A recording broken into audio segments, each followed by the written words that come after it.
Gen Z kids அதாவது 2K கிட்ஸுக்கு பெருசா பொறுப்பு இல்ல, அரசியல்ல பத்தின தெளிவு கிடையாது, சமூக பிரச்சனைகள்ல அக்கறை கிடையாது, ஒரு வேலைக்கு போனா கூட அவங்களுக்கு பிடிக்கலன்னா திடீர்னு தூக்கி போட்டு வந்துருவாங்க. இப்படி எந்த விஷயத்திலயுமே ஈடுபாடு இல்லாம இருக்கிறவங்க தான் இந்த ஜென்சி கிட்ஸ்.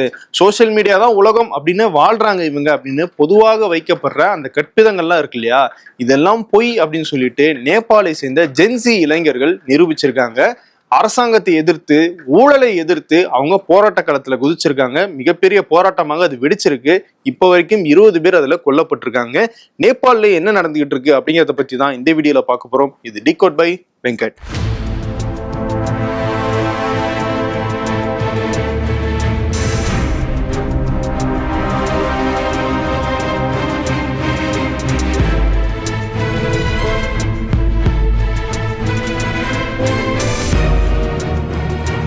சுகாதாரமான நாட்டு பசுகளிடமிருந்து பெறப்பட்ட தமிழ் பால், பதப்பொருட்கள் இல்லாதது, கலப்படம் இல்லாதது. தமிழ் பால், நன்மை முழுமை. நேபாள் கவர்மெண்ட் சமீபத்துல ஒரு சட்டத்தை கொண்டு வந்தாங்க. சோசியல் மீடியா ஆக்ட் 2081 அப்படிங்கிறது தான் அந்த சட்டம். அந்த சட்டம் என்ன சொல்லுதுன்னா, நேபாளில் இயங்குற சமூக ஊடகங்கள், அது நேபாளை சேர்ந்த நிறுவனங்கள் தொடங்கினதாகவும் இருக்கலாம், இல்லாட்டி வெளிநாட்டு நிறுவனங்களுடைய சமூக ஊடகங்களாகவும் இருக்கலாம். அவை இனிமேல் நேபாளில் செயல்படணும் அப்படின்னா நேபாளில் அவங்க பதிவு பண்ணணும், ஒரு பொறுப்பாளரை நியமிக்கணும், அல்லது நேபாளில் ஒரு அலுவலகத்தை திறக்கணும் அப்படிங்கிற மாதிரியான கட்டாயங்களை அந்த சட்டம் கொண்டு வருது. சரி, ஏன் இந்த சட்டத்தை கொண்டு வராங்க அப்படிங்கிறதுக்கு நேபாள் அரசாங்கம் சொல்ற காரணம் என்னன்னா, நேபாளுக்கு எதிராக, நேபாளினுடைய இறையாண்மைக்கு எதிராக, நேபாளினுடைய பாதுகாப்புக்கு எதிராக பல ஃபேக் ஐடிகள்ல இருந்து தவறான தகவல்கள் பரப்பப்படுது. அதை கட்டுப்படுத்தணும் அப்படின்னா இந்த மாதிரியான ரெகுலேஷன்ஸ் எல்லாம் தேவைப்படுது. இந்த போலியான செய்திகள் பரவுறதுனால நேபாளில் பல கலவரங்கள் ஏற்படுது. அதையெல்லாம் தடுக்கிறதுக்காக தான் இந்த சட்டத்தை நாங்க கொண்டு வந்திருக்கோம் அப்படின்னு சொல்லி நேபாள அரசாங்கம் சொல்றாங்க. இந்த சட்டத்தின் கீழே ஒரு சமூக ஊடக நிறுவனம் பதிவு பண்ணிக்கிட்டாங்க அப்படின்னா அந்த சமூக ஊடக தளத்துல வெளிவர வெறுப்பு பேச்சுகளை தடுக்க முடியும், அந்த அக்கௌண்ட்டுகளை நீக்க முடியும் அப்படிங்கிற மாதிரியான வசதிகளை இந்த சட்டம் ஏற்படுத்தி தருது. ஆனா இந்த சட்டத்துக்கு பல்வேறு தரப்புல இருந்து எதிர்ப்பு வந்துச்சு. குறிப்பாக சமூக ஆர்வலர்கள், சமூக அமைப்புகள் சார்பில் இருந்து இதை எதிர்த்தாங்க. அவங்க இதுக்கு சொன்ன காரணம் என்னன்னா, இப்படி ஒரு சட்டத்தை கொண்டு வந்து வெறுப்பு பேச்சை நாங்க தடுக்கிறோம் அப்படிங்கிற பேர்ல அரசாங்கத்துக்கு எதிராக வர குரல்களையும் இவங்க ஒடுக்க நினைக்கிறாங்க அப்படிங்கிறது தான் அவங்க வைக்கிற குற்றச்சாட்டு. இதே மாதிரியான ஒரு குற்றச்சாட்டு இந்தியாவிலும் இருக்கு. ட்விட்டருக்கும் இந்திய அரசாங்கத்துக்கும் இடையில ஒரு கேஸும் நடந்துகிட்டு இருக்கு. அது என்ன கேஸ் அப்படிங்கறத நான் பின்னாடி சொல்றேன். நேபாள் நாடாளுமன்றத்துல இந்த சோசியல் மீடியா ஆக்ட் 2081 நிறைவேற்றப்பட்டதுனால ஒரு வாரம் டைமுக்குள்ள சமூக ஊடக நிறுவனங்கள் தங்களை நேபாள் அரசோட ரெஜிஸ்டர் பண்ணிக்கணும் அப்படிங்கிறத கட்டாயப்படுத்தினாங்க. அந்த ஒரு வாரத்துக்குள்ள 26 நிறுவனங்கள் ரெஜிஸ்டர் பண்ண தவறிட்டாங்க. டிக்டாக் உட்பட ஒரு 5 ஆப்புகள் மட்டும்தான் அதுல ரெஜிஸ்டர் பண்ணாங்க. அதனால மீதி இருக்கிற எல்லா சமூக ஊடக நிறுவனங்களையும் சமூக ஊடக தளங்களையும் செப்டம்பர் 4ஆம் தேதி முடக்கிட்டாங்க நேபாள அரசு. முடக்கப்பட்ட 26 சோசியல் மீடியாக்கள்ல Facebook, Instagram, WhatsApp, Twitter, YouTube போன்ற முக்கியமான தளங்களும் இருக்கு. நம்ம ஊர்லயே இந்த மாதிரி ஆப்களை முடக்கிட்டாங்க அப்படின்னா ஸ்தம்பிச்சு போற நிலைமை தான் ஏற்படும். அதே நிலைமை தான் நேபாளிலும் ஏற்பட்டிருக்கு. குறிப்பாக ஜென்சி இளைஞர்கள் இதனால கொந்தளிச்சிருக்காங்க. ஜென்சி இளைஞர்கள் சோசியல் மீடியாவில இருக்காங்க. அதனாலதான் சோசியல் மீடியாக்களை முடக்கின உடனே அவங்களுக்கு கோவம் வந்துருச்சு அப்படின்னு சொல்லி திரும்பவும் நம்ம இங்க தப்பா நினைக்க கூடாது. சோசியல் மீடியாவில் ஒரு செட் ஆஃப் இளைஞர்கள், ஒரு செட் ஆஃப் மக்கள் அடிக்ட் ஆகி இருக்காங்க அப்படிங்கிறது உண்மைதான். ஆனால் இந்த சோசியல் மீடியாவில் இன்னைக்கு எவ்வளவு தூரம் பொருளாதாரம் சார்ந்த விஷயங்கள் நடந்துகிட்டு இருக்கு அப்படிங்கிறத நம்ம கவனிக்கணும். இன்ஸ்டாகிராம்ல இன்னைக்கு அவ்வளவு பேர் பிசினஸ் பண்ணிட்டு இருக்காங்க. கடைகள் கூட வைக்கிறது கிடையாது, இன்ஸ்டாகிராம்ல பிசினஸ் பண்ணா போதும் அப்படிங்கிற அடிப்படையில நிறைய பேர் சம்பாதிச்சுட்டு இருக்காங்க. எஜுகேஷனுக்கு பயன்படுது. வாட்ஸ்அப் எல்லாம் முடக்கணும் அப்படின்னா கம்யூனிகேஷனே பாதிக்கப்படுது. ஃபேஸ்புக் போன்ற பல்வேறு தளங்களை ஒரு நிறுவனம் தங்களுடைய ஐடென்டிட்டிக்காக பயன்படுத்திட்டு இருக்காங்க. அப்படிப்பட்ட ஒரு சிச்சுவேஷன்ல எல்லா சோசியல் மீடியாக்களையும் அட் அ டைம் இவங்க க்ளோஸ் பண்ணா அவங்களுடைய வாழ்வாதாரமும் பாதிக்கப்படுது. ஜென்சி இளைஞர்கள் செய்ய புதிய புதிய முயற்சிகளும் பாதிக்கப்படுது. அது மட்டும் இல்ல, நேபாள் டூரிசத்தை பெரிய அளவுல நம்பி இருக்கிற ஒரு நாடு. அங்க இருக்கிற இளைஞர்கள், அங்க இருக்கிற நிறுவனங்கள் எல்லாம் இன்ஸ்டாகிராம் போன்ற சமூக ஊடகங்களை தான் டூரிஸ்ட் அட்ராக்ஷனுக்காக பயன்படுத்திட்டு இருக்காங்க. ஸோ அப்படிப்பட்ட சமூக ஊடகங்களையும் பயன்படுத்த முடியாது அப்படின்னா அவங்களுடைய வாழ்வாதாரமே கேள்விக்குறியாகிற நிலைமை ஏற்படுது. அதனாலதான் இந்த சமூக ஊடக முடக்கத்துக்கு எதிராக அவங்க போராட்டத்துல இறங்குறாங்க. சரி, சோசியல் மீடியாவை முடக்குனது மட்டும்தான் காரணமா அப்படின்னா அது ஒரு முதன்மையான காரணம். அதுக்கு பின்னாடி பல்வேறு காரணங்கள் இருக்கு. அது எல்லாம் சேர்ந்துதான் இந்த போராட்டத்துக்கு காரணமாக அமையுது. முதல் விஷயம் வேலை வாய்ப்பின்மை, அதாவது அன்எம்ப்ளாய்மெண்ட் ரேட் நேபாளில் 19% அளவுக்கு உயர்ந்திருக்கு. இளைஞர்கள் வேலை இல்லாம இருக்காங்க. அப்படிப்பட்ட சிச்சுவேஷன்ல இந்த மாதிரியான சோசியல் மீடியாவையும் முடக்கிட்டா அதன் மூலமாக கிடைக்கிற வேலை வாய்ப்புகள், அதன் மூலமாக நடக்கிற பிசினஸஸ், அதன் மூலமாக கிடைக்கிற வருமானமும் பாதிக்கப்படும் அப்படிங்கிறது அவங்கள இன்னும் கோபப்படுத்துது. நீங்களும் சரியான நடவடிக்கை எடுத்து எங்களுக்கு வேலை வாய்ப்பை உருவாக்கி தர மாட்டீங்க, சோசியல் மீடியா மூலமாக எங்களுக்கு ஏற்பட்டிருக்கிற இந்த வேலை வாய்ப்புகளும் பறிக்க போறீங்க அப்படின்னா நாங்க எப்படி வாழ்றது, எங்களுடைய எதிர்காலம் என்னவாகிறது அப்படிங்கிற கேள்வியை அவங்க ரொம்ப ஸ்ட்ராங்கா வைக்கிறாங்க. ரெண்டாவது, ஊழலும் அரசியல் வாரிசுகளினுடைய கொண்டாட்டமும். நாங்க இவ்வளவு தூரம் வேலை இல்லாம, பொருளாதாரம் இல்லாம, விலைவாசி உயர்வால கஷ்டப்பட்டுக்கிட்டு இருக்கோம். ஆனால் இன்னொரு பக்கம் முக்கியமான அரசியல் தலைவர்களுடைய பிள்ளைகள் வெளிநாடுகள்ல சொகுசாக இருக்காங்க, சொகுசான கார்கள்ல வராங்க, பெரிய பெரிய கல்வி நிறுவனங்கள்ல போய் படிக்கிறாங்க, நல்லா ட்ரெஸ் பண்ணிக்கிறாங்க, கோலாகலமாக நிகழ்ச்சிகள்ல பங்கேற்கிறாங்க, பார்ட்டி பண்றாங்க. இப்படி அவங்க சோசியல் மீடியால போஸ்ட் பண்ணிட்டு இருக்காங்க. ஊழல் செஞ்ச பணத்துல அரசியல்வாதிகளுடைய பிள்ளைகள் எல்லாம் சொகுசா இருக்கும்போது சாமானிய மக்களான நாங்க ஏன் கஷ்டப்படணும் அப்படிங்கிற அதிருப்தியும் அவங்களுக்குள்ள தீயாக கொழுந்து விட்டு எரியுது. இப்படி ஊழல் பணத்துல சொகுசாக வாழ்ற அரசியல்வாதிகளுடைய பிள்ளைகளை தான் நெப்போ கிட்ஸ் அப்படின்னு சொல்றாங்க. நெப்போ அப்படின்னா நெப்போட்டிசத்தினுடைய ஷார்ட் வெர்ஷன். நெப்போட்டிசம் அப்படின்னா அரசியல் வாரிசுகள் அப்படிங்கிறது அர்த்தம். இப்படி அரசியல் வாரிசுகளுக்கு எதிராக தான் நெப்போ கிட்ஸ் அப்படின்னு சொல்லி ஒரு ஹேஷ்டேகை டிக்டாக்ல ட்ரெண்ட் பண்ணாங்க. ஏன் டிக்டாக்ல ட்ரெண்ட் பண்ணாங்க அப்படின்னா மற்ற சோசியல் மீடியா ஆப்புகளை எல்லாம் முடக்கிட்டாங்க. டிக்டாக் மட்டும் முன்னதாகவே ரிஜிஸ்டர் பண்ணதுனால அந்த ஆப்பை பேன் பண்ணல. அதனால இளைஞர்களுக்கு இருந்த ஒரே மீடியம் டிக்டாக் மட்டும்தான். அந்த டிக்டாக் மூலமாக மட்டும்தான் அவங்க இந்த ப்ரொட்டஸ்ட்டை நாடு முழுக்க கொண்டு போறதுக்கான முயற்சிகளில் ஈடுபட்டாங்க. அது போக விபிஎன்களை பயன்படுத்தி முடக்கப்பட்ட சோசியல் மீடியா ஆப்களையும் அவங்க பயன்படுத்தினாங்க. இப்படி திரண்ட இளைஞர்கள் எல்லாருமே நேபாள் தலைநகர் காத்மாண்டுல ஒன்னாக கூடினாங்க. நாடாளுமன்றத்தை நோக்கி ஒரு பேரணியாக போக முயற்சி பண்ணாங்க. அவங்கள பாதுகாப்பு படையினர் தடுத்து நிறுத்தி அவங்க மேல கண்ணீர், புகை குண்டுகள் மற்றும் துப்பாக்கிச்சூடு மூலமாக தாக்குதல் நடத்தினாங்க. இதுல 19 இளைஞர்கள் கொல்லப்பட்டிருக்காங்க. மேலும் 250 பேருக்கு மேல காயமடைஞ்சிருக்காங்க. போராடிய இளைஞர்கள் மாணவர்கள் மேல துப்பாக்கிச்சூடு நடத்தினது நேபாள் முழுக்க பெரிய கொந்தளிப்பை ஏற்படுத்துது. நேபாளுடைய தலைநகர்ல தொடங்கின இந்த போராட்டம் நேபாள் முழுக்க பரவுது.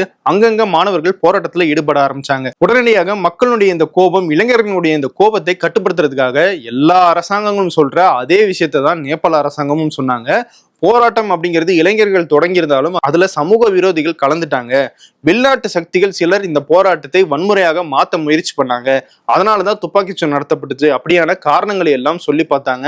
ஆனாலும் இளைஞர்கள் கேட்கறதாக இல்ல, போராட்டத்தை தீவிரமாக்குனாங்க. இளைஞர்களுடைய இந்த கோபத்தை குறைக்கிற வகையில உள்துறை அமைச்சர், அதாவது இளைஞர்கள் மேல தாக்குதல் நடத்துறதுக்கு, துப்பாக்கிச்சூடு நடத்துறதுக்கு காரணமாக இருந்த ஒரு துறையினுடைய அமைச்சராக இருந்த ரமேஷ் லெஹாகாக் அவர் தன்னுடைய பதவியை ராஜினாமா பண்ணாரு. அதன் மூலமாக இளைஞர்கள் கொஞ்சம் சாந்தமடைவாங்க அப்படின்னு எதிர்பார்த்தாங்க. ஆனாலும் போராட்டம் நிக்கல, தொடர்ந்துச்சு. இதை அடுத்து நேபாள் தலைநகர் காத்மாண்டு உட்பட நாட்டினுடைய முக்கியமான பகுதிகளில் தடை உத்தரவு விதிக்கப்பட்டுச்சு.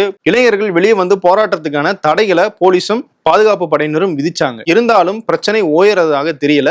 இதையடுத்து நேற்று இரவு ஒரு அவசரமான அமைச்சரவை கூட்டத்தை நேபாளினுடைய பிரதமர் கூட்டுறாரு. நேபாள் பிரதமர் KP சர்மா ஒலி தலைமையில் நடந்த அந்த அமைச்சரவை கூட்டத்துல சமூக ஊடகங்களை முடக்கினாங்க இல்லையா, அந்த நடவடிக்கையை பின்வாங்கிறதாக முடிவெடுக்கப்பட்டுச்சு. இதுக்கப்புறமாவது இளைஞர்களுடைய அந்த போராட்டம் முடிவுக்கு வரும் அப்படின்னு சொல்லி அவங்க எதிர்பார்த்தாங்க. ஆனால் விடிஞ்சதும் கதை வேற மாதிரி ஆயிருச்சு. அவங்களுடைய முக்கியமான கோரிக்கையாக இருந்தது சோசியல் மீடியா பேனை நீக்கணும் அப்படிங்கிறது தான். அதை நீக்கிட்டாங்க. ஆனாலும் இளைஞர்கள் தங்களுடைய போராட்டத்தை தொடர்ந்துகிட்டு இருக்காங்க. காரணம் அவங்களுக்கு அரசின் மேல இருந்த அந்த அதிருப்திகள். நான் ஏற்கனவே சொன்ன மாதிரி வேலைவாய்ப்பின்மை, ஊழல், அதன் மூலமாக அரசியல் வாரிசுகள் சொகுசாக இருக்கிறது, இதெல்லாம் அவங்களுக்கு ஒரு நெருடலாகவே இருந்திருக்கு. அவங்களுக்கு ஒரு கொந்தளிப்பாகவே மனசுக்குள்ள இருந்துகிட்டு இருக்கு. அதையெல்லாம் சரி பண்ணணும் அப்படின்னா இப்ப இருக்கிற பிரதமர் KP சர்மா ஒலி அவரு பதவியை ராஜினாமா பண்ணணும், ஆட்சி வேற ஆட்சியாக மாறணும் அப்படிங்கிற அந்த கோரிக்கையை கையில் எடுத்து இப்போ இளைஞர்கள் தெருவுக்கு வர ஆரம்பிச்சிட்டாங்க. மாணவர்கள் இளைஞர்களுடைய போராட்டம் தீவிரமடைந்ததை அடுத்து நேபாளுடைய பிரதமர் KP சர்மா ஒலி தன்னுடைய பதவியை ராஜினாமா செய்யறதாக அறிவிச்சிருக்காரு. மாணவர்கள் கொஞ்சம் நிதானமாக இருக்கணும், பேச்சுவார்த்தைக்கு இடம் கொடுக்கணும் அப்படின்னு சொல்லி அவர் ராஜினாமா பண்றதுக்கு முன்னாடி கேட்டிருக்காரு. அது மட்டும் இல்ல, ராணுவத்தினுடைய தளபதி கூட ராஜினாமா பண்றதுக்கு முன்னாடி, அந்த முடிவை எடுக்கிறதுக்கு முன்னாடி ஒரு பேச்சுவார்த்தையை நடத்தியிருக்காரு. அந்த பேச்சுவார்த்தையின் அடிப்படையில இந்த போராட்டங்களை கட்டுப்படுத்துறதுக்காக, பாதுகாப்பை பலப்படுத்துறதுக்காக ராணுவம் களமிறக்கப்பட்டிருக்கிறதாக அங்கிருந்து தகவல் வந்துட்டு இருக்கு. ஸோ அது மட்டும் தானா, இல்ல ஆட்சியே ராணுவம் எடுத்துக்க போகுதா அப்படிங்கிற மாதிரியான ஊகங்கள் எல்லாம் வெளியே வந்துகிட்டு இருக்கு. இந்த நிலையில அனைத்து கட்சி கூட்டத்தையும் சர்மா ஒலி கூட்டியிருக்காரு. அதுல என்ன பேச போறாங்க, அதுல அடுத்த பிரதமர் யாருன்ற முடிவு எடுப்பாங்களா, ஆட்சி யார் கையில இருக்கும் அப்படிங்கிறத பத்தி எல்லாம் நமக்கு அதுக்கப்புறம் தான் தெரிய வரும். இதுல இன்னொரு ஆங்கிளும் இருக்கு. 2010 அரப் ஸ்பிரிங் அப்படிங்கிற ஒரு எழுச்சி ஏற்பட்டுச்சு. குறிப்பாக இது துனிசியால ஆரம்பிச்சது. அரசாங்கத்துக்கு எதிராக, அரசாங்கத்தில் இருக்கிற ஊழல், அவங்களுடைய நிர்வாக சீர்கேடுக்கு எதிராக துனிசிய மக்கள், துனிசிய இளைஞர்கள் போராட்டத்துல இறங்கினாங்க. இது துனிசியால ஆரம்பிச்சது. அதுக்கப்புறமாக எகிப்து, ஏமன் உட்பட பல்வேறு அரபு நாடுகளுக்கு இந்த இளைஞர்களுடைய எழுச்சி அப்படிங்கிறது பரவுச்சு. அந்தந்த அரசாங்கங்களுக்கு எதிராக போராட்டங்கள் வெடிச்சிச்சு. அதே மாதிரிதான் நேபாளில் ஏற்பட்டிருக்கிற இந்த எழுச்சியும் இங்க ஆசியாவில் ஏற்பட்ட அந்த போராட்டங்களின் விளைவாக ஏற்பட்டிருக்கு அப்படிங்கிற ஒரு பார்வையும் வைக்கப்படுது. குறிப்பாக சமீபத்தில் இலங்கையிலும் பங்களாதேஷ்லயும் இளைஞர்கள் மிகப்பெரிய போராட்டங்களை நடத்தினாங்க. அதன் விளைவாக ஆட்சி மாற்றம் ஏற்பட்டது. ஆட்சியில இருந்தவங்க விரட்டி அடிக்கப்பட்டாங்க. அதே மாதிரியான ஒரு எழுச்சி தான் இப்போ நேபாளில் ஏற்பட்டிருக்கு. அங்க ஏற்பட்ட அந்த இன்ஃபுளுன்ஸினுடைய தாக்கம் தான் நேபாளிலும் இருக்கு அப்படிங்கிற ஒரு பார்வையும் சர்வதேச அரசியல் பார்வையாளர்களால் வைக்கப்படும். நேபாளில் நடந்துகிட்டு இருக்கிற இந்த போராட்டத்தை அண்டை நாடான இந்தியாவும் உற்று கவனிச்சுக்கிட்டு இருக்கிறதாக இந்திய வெளியுறவுத்துறை சொல்லியிருக்காங்க. குறிப்பாக இந்தியாவுடைய ஃபாரின் பாலிசில எல்லையை பகிர்ந்துட்டு இருக்கிற ஒரு நாட்டில் என்ன நடக்குது, அங்க என்ன பிரச்சனை நடக்குது அப்படிங்கிறது ரொம்ப முக்கியம். அப்படிங்கிறதுனால இந்தியாவும் இதை கவனமாக பார்த்துக்கிட்டு இருக்காங்க. சரி, இந்தியாவில் ட்விட்டருக்கும் மத்திய அரசுக்கும் இடையில ஒரு கேஸ் நடந்துகிட்டு இருக்கு அப்படின்னு சொன்னோம் இல்லையா, அந்த விஷயத்துக்கு வருவோம். இந்தியாவில் சஹயோக் அப்படிங்கிற ஒரு போர்ட்டலை மத்திய அரசு உருவாக்கியிருக்காங்க. ஆர்டிகல் 79B அப்படிங்கிற அந்த சட்ட விதியின் அடிப்படையில் இந்த போர்ட்டல் உருவாக்கப்பட்டிருக்கு. அதன் அடிப்படையில் இந்தியாவில் இருக்கிற கிட்டத்தட்ட 8000 அரசு அதிகாரிகளால சமூக ஊடகங்கள்ல இருந்து எந்த பதிவையோ எந்த அக்கௌண்ட்டையோ நீக்கிறதுக்கான அந்த ரிப்போர்ட்டை ரைஸ் பண்ண முடியும். அந்த ரிப்போர்ட் ரைஸ் பண்ணிட்டாங்கன்னா அந்த குறிப்பிட்ட சமூக ஊடக நிறுவனம் அந்த அக்கௌண்ட்ஸை எல்லாம் பிளாக் பண்ணணும், அந்த போஸ்டை எல்லாம் முடக்கணும் அப்படிங்கிறது தான் மத்திய அரசு கொண்டு வந்திருக்கிற விதி. இதுக்கு ஃபேஸ்புக், யூடியூப் போன்ற நிறுவனங்கள் எல்லாம் ஓகே சொல்லிட்டாங்க, அவங்க இந்த போர்ட்டல்ல இருக்காங்க. ஆனால் ட்விட்டர் மட்டும் இதுக்கு எதிர்ப்பு தெரிவிச்சு இருக்காங்க. அவங்க அதுக்கு சொல்ற காரணம் என்னன்னா, இந்திய அரசு இந்த சட்டத்தை பயன்படுத்தி இந்த சஹயோக் போர்ட்டலை பயன்படுத்தி பலருடைய கணக்குகளை முடக்க பார்க்குது. அதுல குறிப்பாக ஜேர்னலிஸ்ட் இருக்காங்க, சர்வதேச ஊடகங்களுடைய அபிஷியல் ஐடிஸே இருக்கு, அதையெல்லாம் முடக்கணும்னு பாக்குறாங்க. இது கருத்து சுதந்திரத்துக்கு எதிராகவும் அமைய வாய்ப்பு இருக்கு. அது மட்டும் இல்லாம 8000 அதிகாரிகளுக்கு இப்படிப்பட்ட ஆக்சஸை கொடுத்திருக்காங்க. யாரு வேணாலும் என்ன காரணமும் சொல்லாம ஈஸியாக முடக்கிறதுக்கான வாய்ப்பை இந்த போர்ட்டல் ஏற்படுத்தி தருது.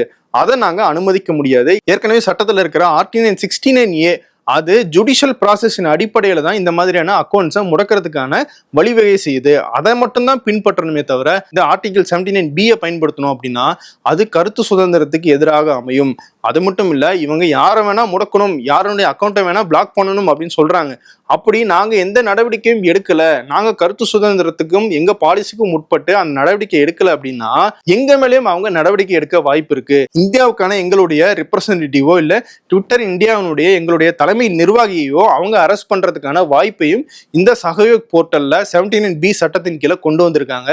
இதை நாங்க ஏத்துக்க முடியாது அப்படின்னு சொல்லி ட்விட்டர் சார்பில் வழக்கு தொடரப்பட்டிருக்கு. ஒட்டுமொத்தமாக நேபாளில் நடந்துட்டு இருக்கிற இந்த பிரச்சனையில இருந்து 2 விஷயங்களை நம்மளால புரிஞ்சுக்க முடியும். ஒன்னு, சமூக ஊடகங்களை ரெகுலேட் பண்றோம், அங்க இருக்கிற வெறுப்பு பேச்சுகளை நாங்க தடுக்க முயற்சி பண்றோம் அப்படிங்கிற அடிப்படையில அரசுகள் கொண்டு வர சட்ட திட்டங்கள் எல்லாமே அரசாங்கத்துக்கு எதிரான குரல்களை ஒடுக்கிறதுக்காகவும் பயன்படுத்தப்படுது அப்படிங்கிறது நமக்கு நேபாள் மூலமாக தெளிவாக தெரிய வரும். 2வது விஷயம், ஜென்சி இளைஞர்கள், அதாவது நம்ம பாஷையில சொல்ல போனோம்னா 2K கிட்ஸ் எல்லாம் அவ்வளவு ஊதாரித்தனமானவர்கள் கிடையாது. அவங்களுடைய உரிமைகள் பாதிக்கப்படும் போது, அவங்களுடைய நலன் பாதிக்கப்படும் போது, நாட்டினுடைய நலன் பாதிக்கப்படும் போது அவங்க தெருவில் இறங்கவும் தயங்க மாட்டாங்க அப்படிங்கிறத நேபாள இளைஞர்கள் நிரூபிச்சிருக்காங்க. சோ நேபாளில் இந்த ஜென்சி இளைஞர்களுடைய போராட்டம் தொடருதா, அவங்க என்ன மாதிரியான கோரிக்கைகள் வைக்கிறாங்க, அதுக்கு அரசாங்கம் செவிசாய்க்குதா இல்ல அடிபணியுதா அப்படிங்கிறத பத்தி எல்லாம் தொடர்ந்து நம்ம டிகோட் நிகழ்ச்சியில பார்க்கலாம். வேறொரு வீடியோவில் உங்களை மீண்டும் சந்திக்கிறேன்.